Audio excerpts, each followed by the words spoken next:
I still remember the feeling of absolute peace I had when we arrived at the hotel.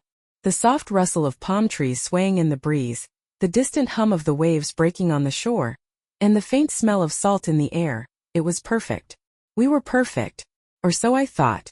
Jake had his arm draped casually over my shoulders as we checked in. His warm laugh filled the lobby as he joked with the receptionist. I watched him, admiring the way his eyes crinkled at the corners. How could I have known that within 48 hours, I would doubt every single one of those smiles? Our room was on the top floor, with a breathtaking view of the ocean. Floor-to-ceiling windows let in the golden glow of the setting sun, painting everything in soft amber hues. The bed was large and inviting, covered in crisp white sheets that smelled faintly of lavender. Felt like a dream. That first night, everything was magical. We ordered room service, ate shrimp cocktail on the balcony, and drank too much wine. He was playful, teasing me for getting tipsy after 2 glasses, and I laughed so hard my sides hurt. We fell into bed tangled in each other, limbs intertwined like vines. I felt safe. I felt loved. I felt sure. But all of that changed the next morning. It was the small things at first. Jake seemed off. He kept checking his phone more than usual, his face tightening each time the screen lit up. When I asked him about it, he shrugged it off. Work, he said. They can't survive a week without me. I believed him, I always did. Then came the message on the mirror. I had just stepped out of the shower, my skin warm and dewy from the steam. I reached for a towel and caught a glimpse of something on the bathroom mirror. At first, I thought it was just streaks of moisture, the kind that always forms on glass after a hot shower. But as I moved closer, my heart stopped. I love you, Vera. The words were faint but unmistakable, written in clear, deliberate letters through the foggy condensation on the mirror. My breath caught in my throat. Vera. The name hit me like a punch to the chest. I stared at it, frozen in place, the warmth from the shower suddenly replaced by a cold, creeping chill that crawled up my spine. I blinked, hoping it would disappear, that maybe I was seeing things.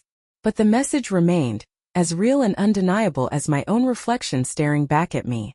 I wasn't Vera. Who the hell was Vera? I didn't scream. I didn't cry.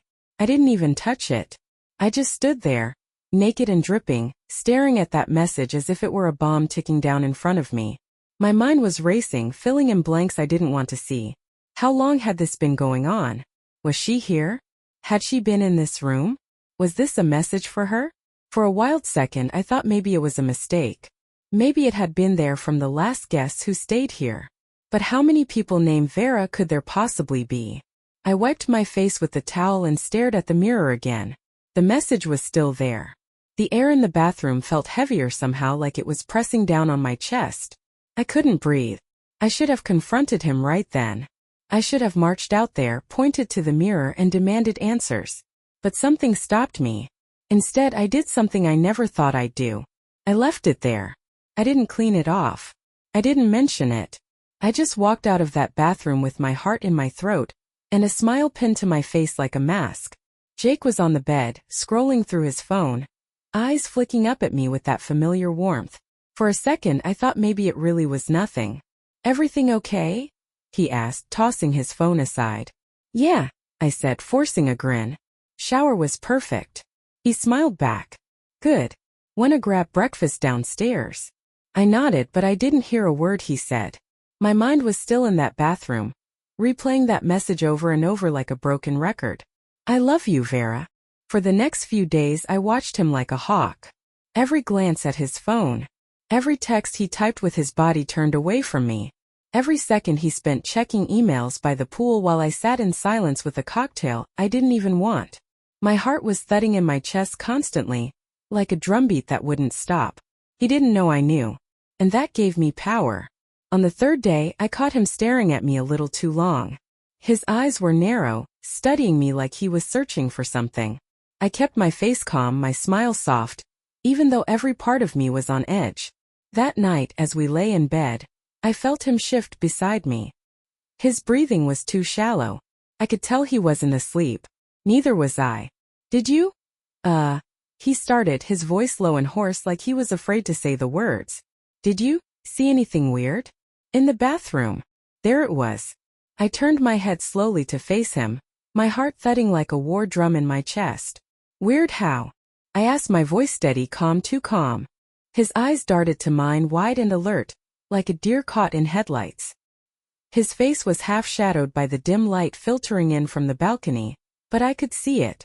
I saw it. The guilt. It was written all over him. Nothing, he said quickly, too quickly. He rolled onto his back, staring at the ceiling like it suddenly fascinated him.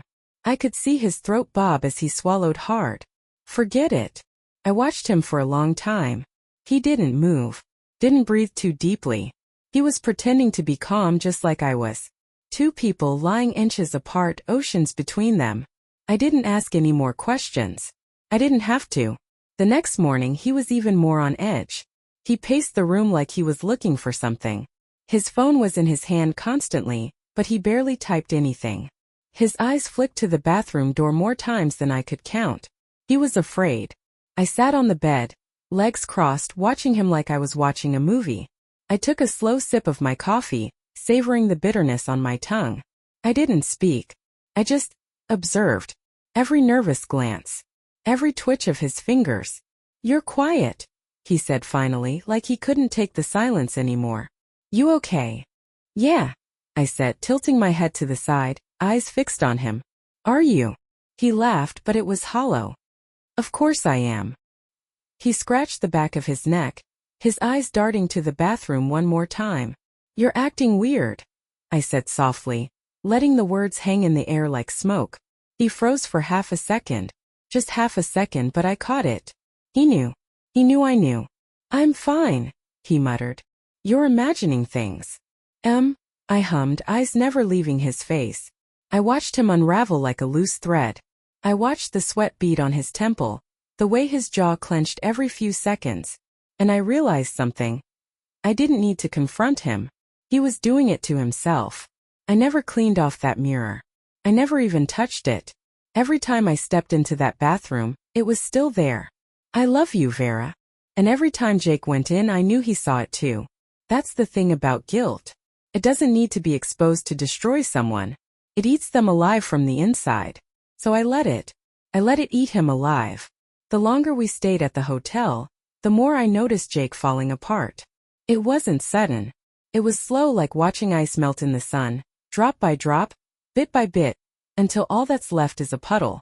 Every day he seemed a little less sure of himself, a little more on edge. On the surface he kept up appearances. He still smiled at me. He still kissed my cheek every morning and called me babe like nothing had changed. But I could feel it. The way he lingered near the bathroom door for too long. The way his eyes darted to my face, searching for any sign that I might have seen it. The way his hands fidgeted with anything they could find. His phone, his watch, the hem of his shirt. He was unraveling. I, on the other hand, had never felt calmer. It's strange how betrayal can give you that kind of clarity.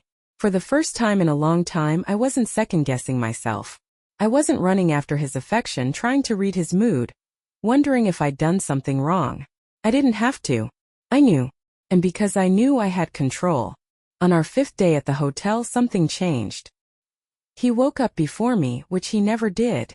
Jake was always the kind of man who slept in until the last possible second, groaning into his pillow while I got up to start the day.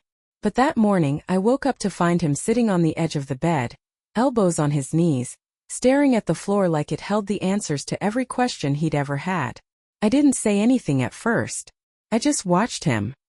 His back was to me, muscles tense, his shoulders rising and falling with every slow, measured breath. I knew that posture. That was the look of a man carrying a secret too heavy for his own spine. "Couldn't sleep?"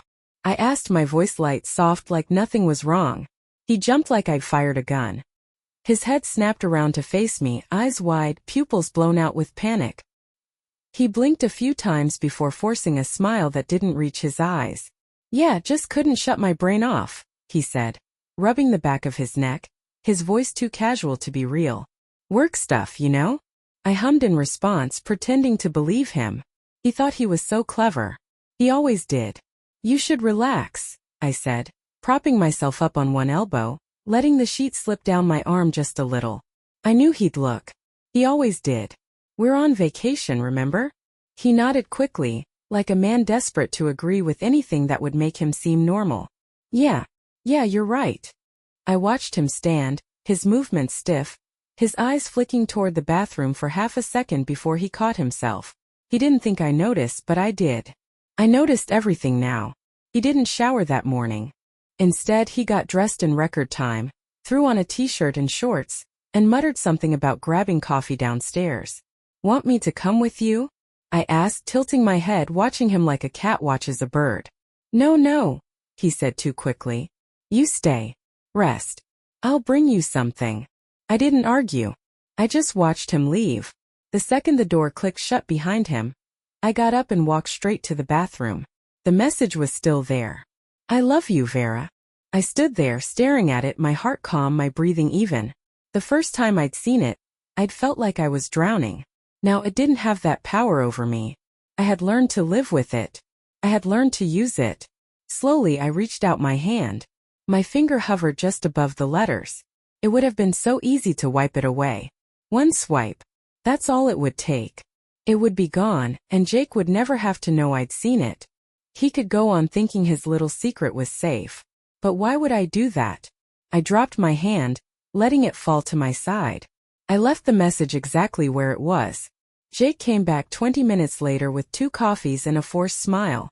I thanked him, took a sip, and asked him about his walk. He told me it was fine, that the beach was nice, but he didn't make eye contact while he spoke. He was a terrible liar. The cracks were starting to show. Later that day we went down to the pool. Couples lounged in deck chairs, kids splashed in the shallow end, and the sun was so bright I had to wear sunglasses just to see.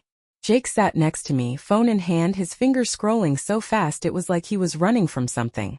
I tilted my head back, letting the sun hit my face, listening to the distant crash of the waves. You never used to be on your phone this much, I said, my tone light but my words sharp as glass. Everything okay? I heard his breath hitch. It was so small, just a little pause, but I caught it.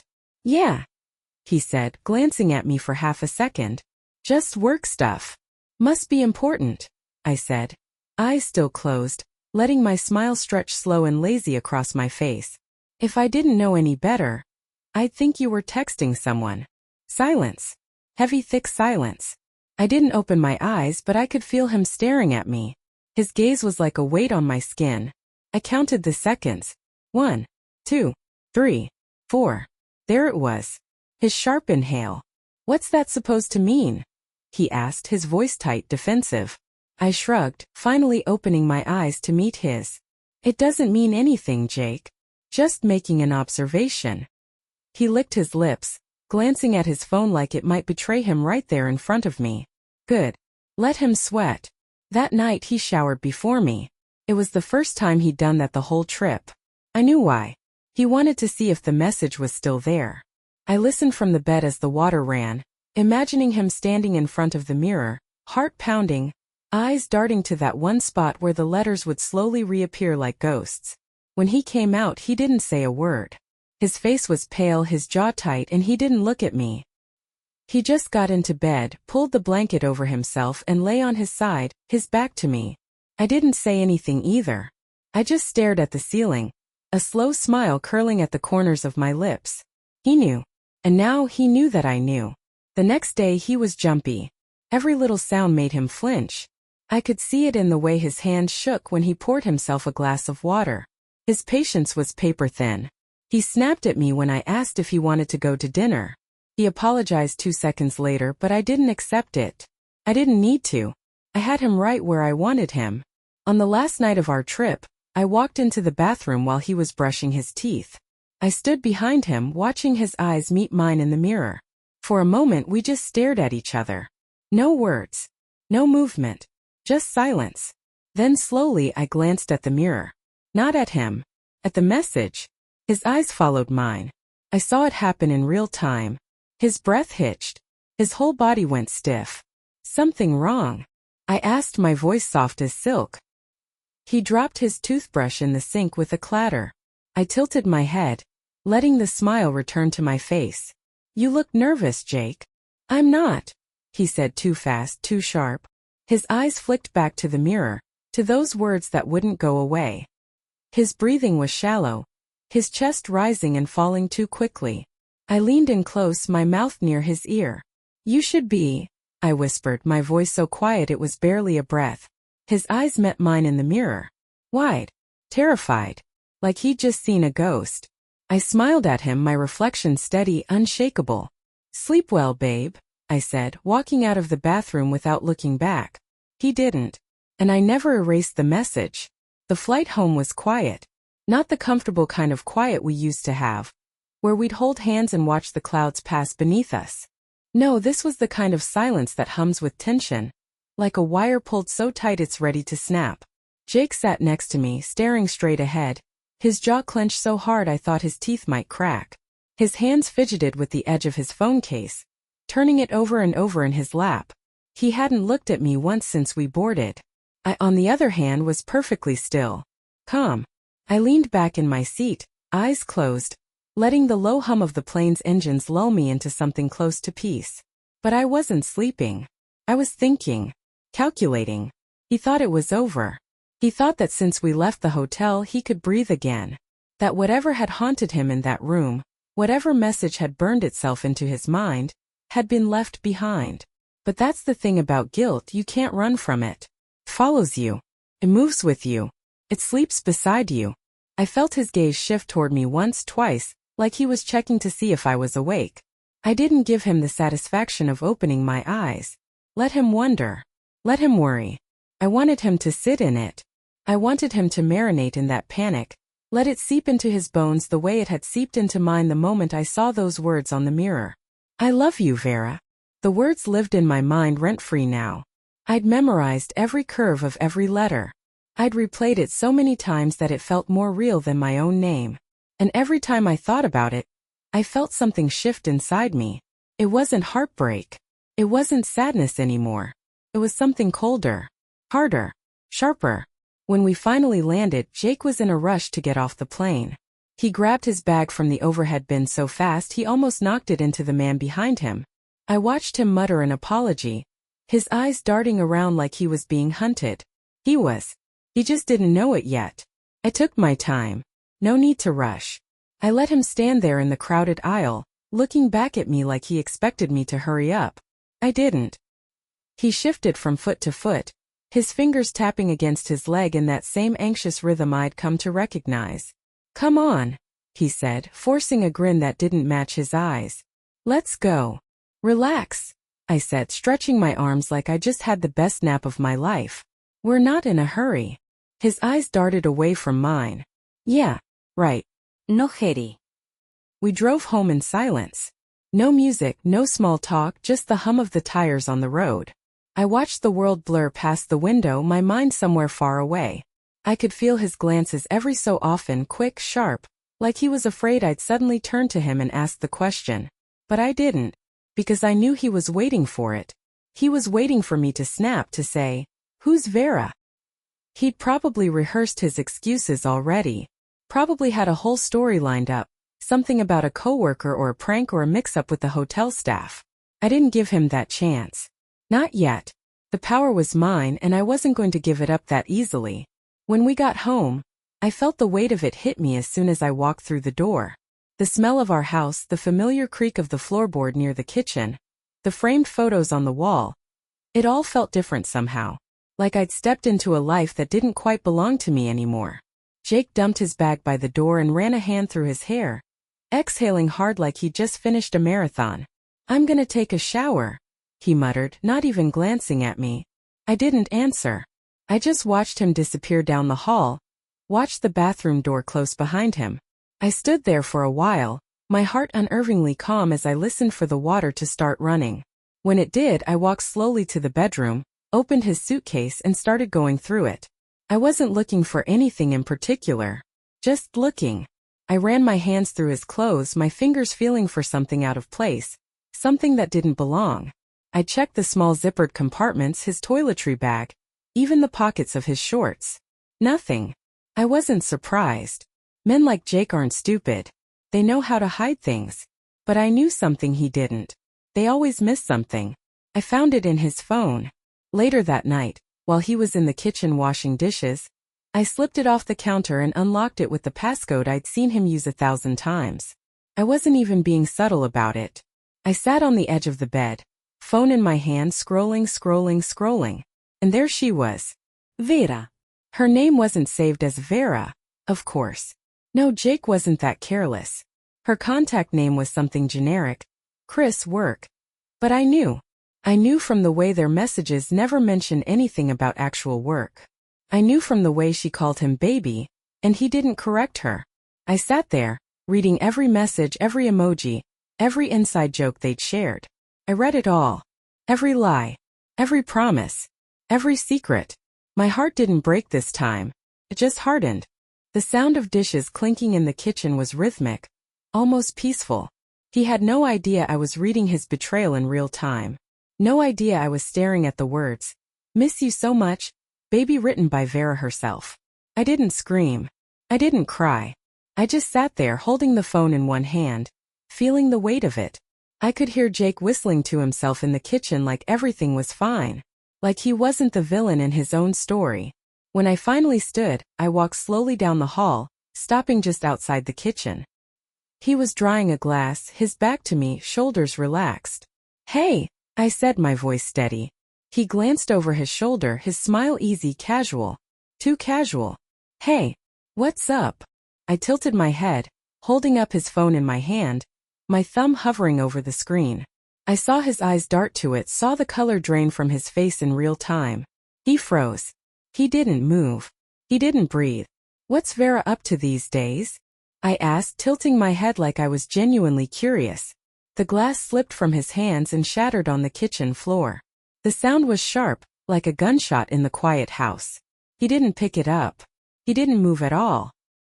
His hands hung useless at his sides, his eyes locked on mine. "Where'd you hear that name?"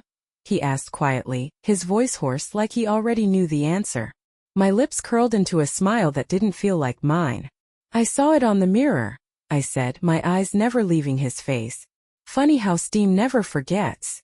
He blinked slowly like he was trying to process it, trying to figure out how to backtrack. But there was nowhere to go. Nowhere to hide. I stepped forward, crunching the broken glass under my feet, one slow step at a time. He didn't move. He just stared at me, his eyes wild, his breathing shallow. "You should have cleaned it off," I said softly, stopping just in front of him. "But you didn't. And now look at you." "Babe," he started, his voice shaking. "It's not." "Don't," I said, tilting my head again. "Don't waste it on me." He swallowed hard, his throat bobbing. He was afraid. "Please," he said, his voice cracking like the glass at our feet. "We can talk about it." I leaned in close enough to feel his breath on my skin. "We are," I whispered. He flinched like I'd hit him. I smiled again, slow, deliberate, sharp as a blade. And just like that I turned and walked away. I didn't look back. He didn't follow me. He knew better. I didn't leave him that night. I didn't pack my bags, I didn't scream, and I didn't demand answers. That would have been too easy for him. No, men like Jake don't deserve clean endings. They deserve to sit in their own mess, to live in the wreckage they created, and to feel it slowly, piece by piece, collapse around them. I slept next to him that night. I lay on my side, my back facing him, my breathing slow and even like I was already asleep. But I wasn't. I was wide awake, every nerve in my body alert, every sense sharpened to a razor's edge. I could feel him next to me, lying so still you'd think he was made of stone. He didn't even turn over. I knew he was awake too. I could hear it in the way he controlled his breathing, short, shallow breaths, trying too hard to sound natural. He thought I might say something. He thought I might confront him. But I didn't. I let him sit in it. I let him stew. I let him wonder what I was thinking, what I would do next, because I knew that fear would do more damage than anything I could say. I didn't need to yell. I didn't need to argue. I'd already won. The next morning I woke up before him. I showered first, letting the hot water wash over me like a fresh start. I didn't rush. I let the steam fill the bathroom, let it coat the mirror in that foggy, hazy film that reveals everything hidden underneath. And there it was again, faint but still there. "I love you, Vera." I wiped the water from my face, watching the letters come back to life. It was funny, really. The first time I saw it, it felt like a dagger to the heart. Now it just felt stupid. Pathetic. I stared at it for a moment longer, then did something I hadn't done before. I reached up with my finger and traced over the letters, following each curve, each line. I wanted him to know I'd touched it. I left the bathroom door open while I dried my hair, making sure the sound of the hairdryer echoed down the hall. I wanted him to know I was awake. I wanted him to know I'd seen it. By the time I came out, wrapped in a towel with my hair still damp, he was sitting on the edge of the bed, his hands on his knees staring at the floor. The same position he'd been in on the plane.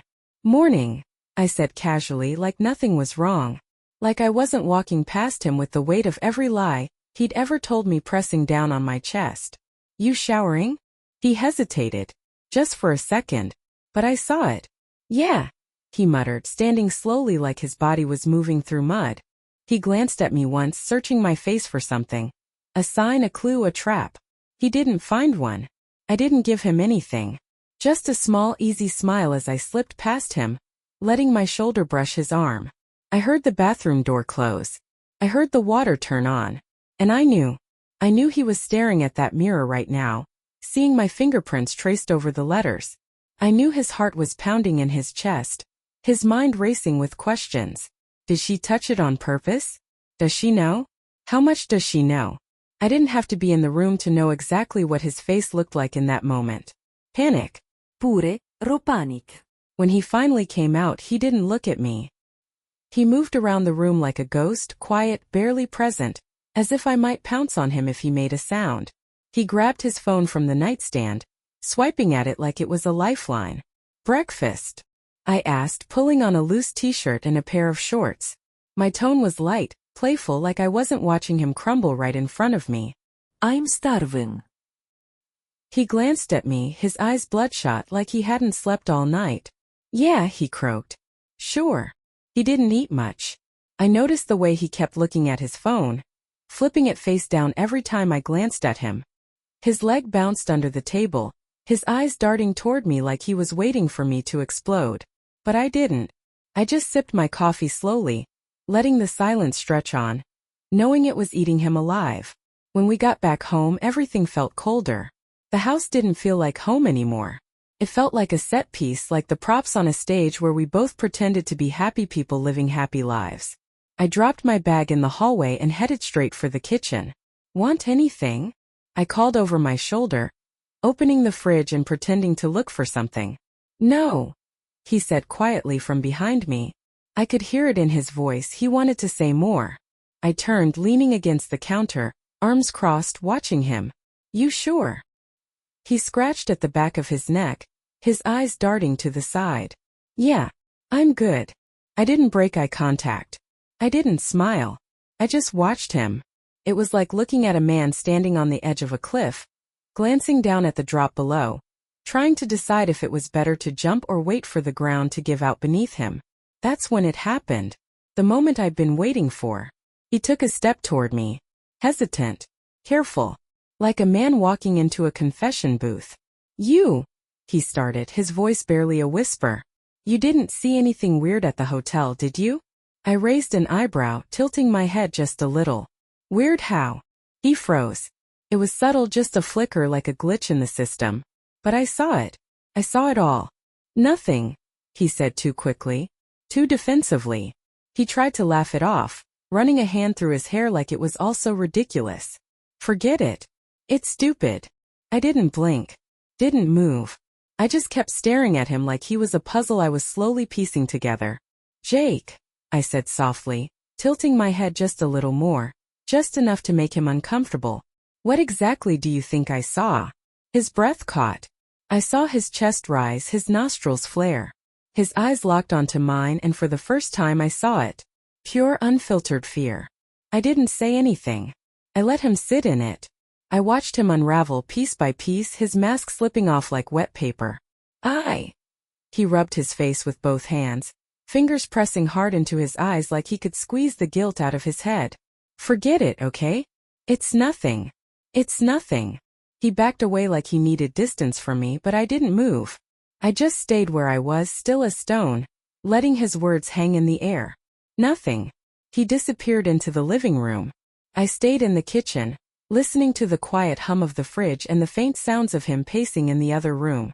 Nothing. That night I unlocked his phone again. He was in the shower, scrubbing himself clean of whatever filth he thought would wash off. It wouldn't. Some stains don't come out. I scrolled through his messages, slower this time, not rushing.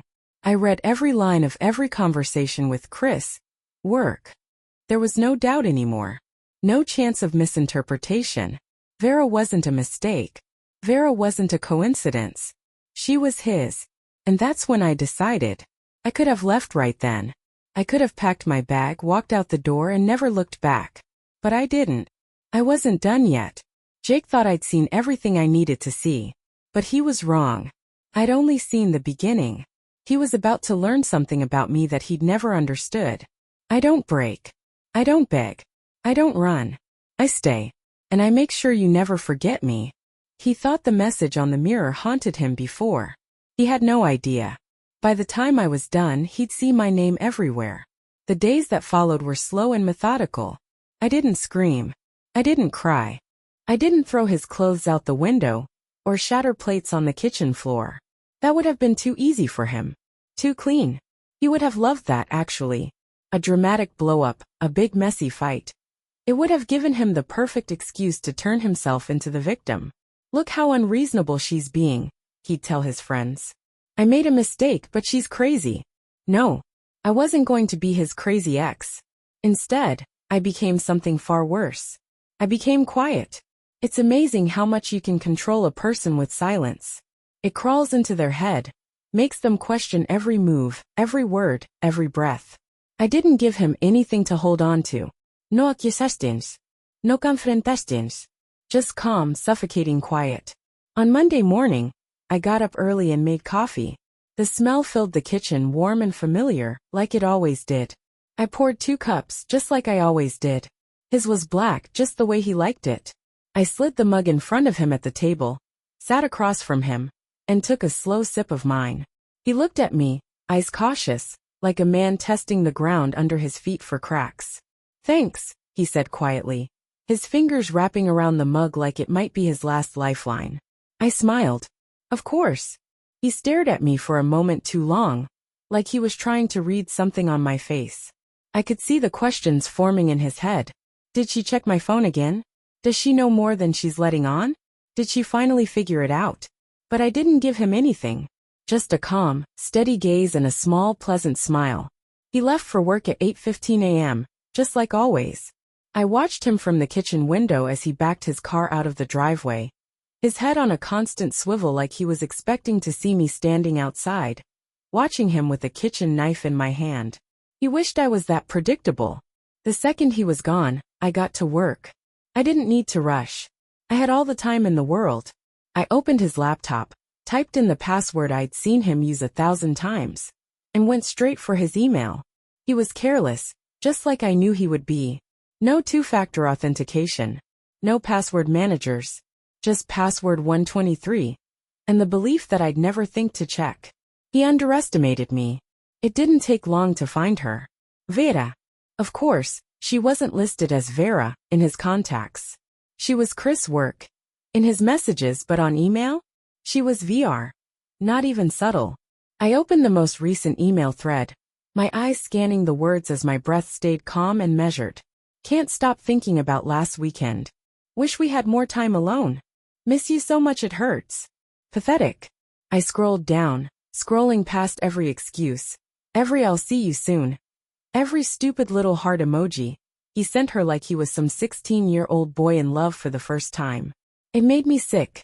Not because of the betrayal, I'd already processed that. No, it was the fact that he wasn't even creative. The same lines over and over. The same lies recycled for her, that he'd probably used on me 100 times. I sat there for a moment, fingers hovering over the keyboard. I could have replied to her. I could have sent her something that would burn everything down in an instant. A single photo, a single sentence from me, and she would know. But I didn't. Not yet.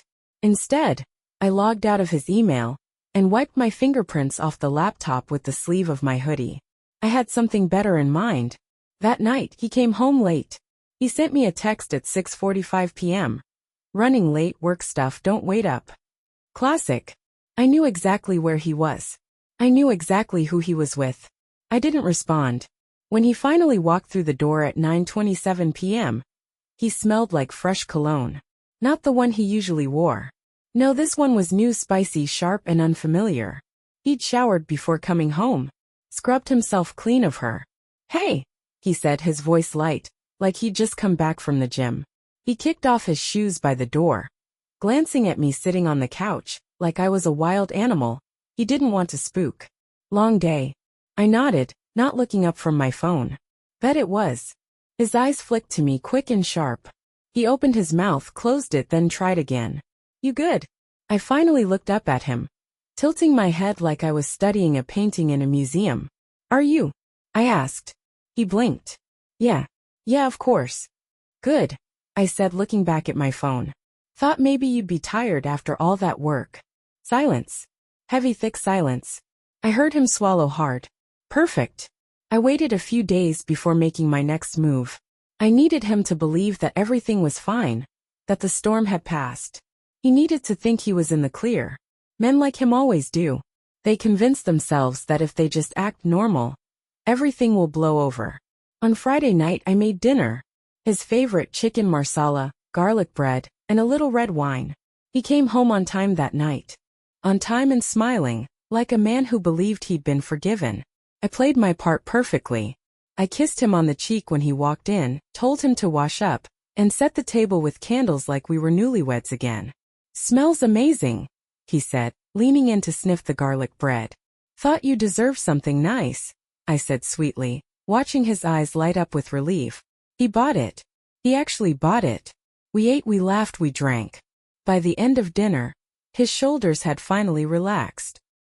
He leaned back in his chair, twirling his wine glass in his hand, smiling like he'd won. Idiot. That hit the spot, he said, letting out a satisfied sigh. You're too good to me, you know that? I smiled back, slow and deliberate. Yeah, I know. He leaned forward, elbows on the table.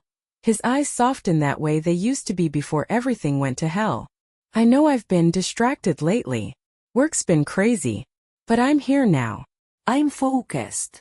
On us. I tilted my head, watching him for a long moment. On us, huh?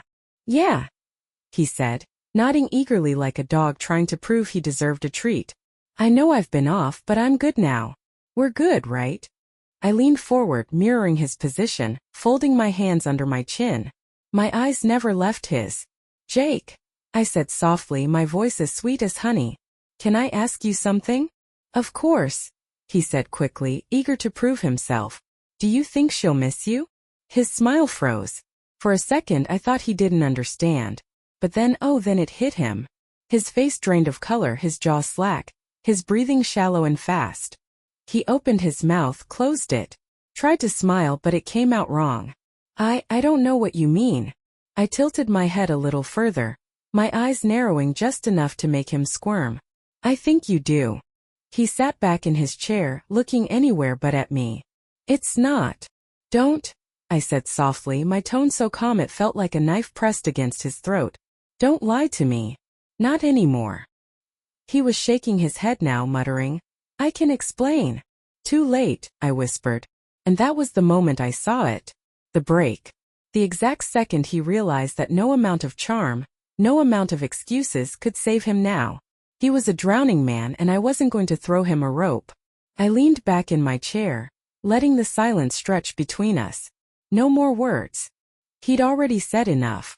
I didn't have to raise my voice. I didn't have to raise my hand. I'd already won. The next few days felt like a long, slow burn. Jake was no longer the man I knew. He was a shadow of himself, jittery and quiet, his eyes darting around the house like he was expecting something to jump out at him. Good. He should be afraid. He'd wake up earlier than usual, pacing the kitchen while waiting for the coffee to brew. His fingers would drum on the counter, his eyes flicking to his phone like it might explode in his hands. I'd sit at the dining table, quietly sipping my coffee, watching him like a predator watches prey. I didn't ask him anything. I didn't say, you seem stressed, or what's wrong? Silence was enough. He'd glance at me every now and then, his gaze sharp, searching, like he was trying to read a language he'd never seen before. I gave him nothing. No clues. No hints. Just my calm, steady presence at the table, my eyes following him like a slow-moving spotlight. Men like Jake break themselves. All you have to do is give them time. On Wednesday, he asked me if I wanted to order takeout. That was new. Jake never suggested takeout. He always prided himself on helping in the kitchen, which usually just meant chopping one onion and acting like he'd cooked the whole meal. But now he didn't want to be in the kitchen. He didn't want to be around me for too long. I knew why. Sure, I said, giving him a smile that felt too sharp for my own face. Order whatever you want. He nodded too quickly. Okay, yeah, I'll call it in. I could hear him in the other room, his voice low, almost frantic, talking to the restaurant like he was negotiating a hostage release. I knew it wasn't about the food. He just needed an excuse to get away from me. After dinner, he went to the bedroom early. He said he was tired, but I knew that wasn't it. He didn't want to be in the same room with me. I let him go. I sat in the living room, the TV playing some mindless sitcom I wasn't even paying attention to. My mind was too focused on the next step. Vera. I thought about her a lot over the past few days. Not in a jealous way, not in a way that made me feel insecure. If anything, I felt sorry for her. She thought she had something special with Jake. She thought she was different. I knew that feeling. I'd been different once too. But Vera had something I didn't have back then, me. While Jake was pretending to be asleep, I took my phone into the bathroom, locking the door quietly behind me. I sat on the edge of the tub, my fingers moving slowly but deliberately. I wasn't rushing. I had all the time in the world. It didn't take long to find her. Her Instagram wasn't private. Her face was right there, bright and smiling in every photo.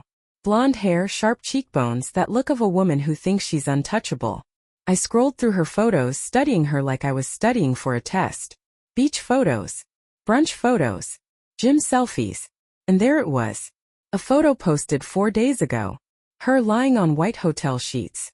Her hair splayed out perfectly. The caption read, "Weekend getaway vibe sparkles." I stared at that photo for a long time, my heart perfectly still in my chest. The sheets were familiar. Too familiar. I didn't have to zoom in to know that they were the same sheets from our hotel room. She had been there. With him. In the same room. The weight of it pressed down on me, but I didn't break. I didn't cry. I just sat there, breathing slowly, my thumb still hovering over the photo. I thought about commenting.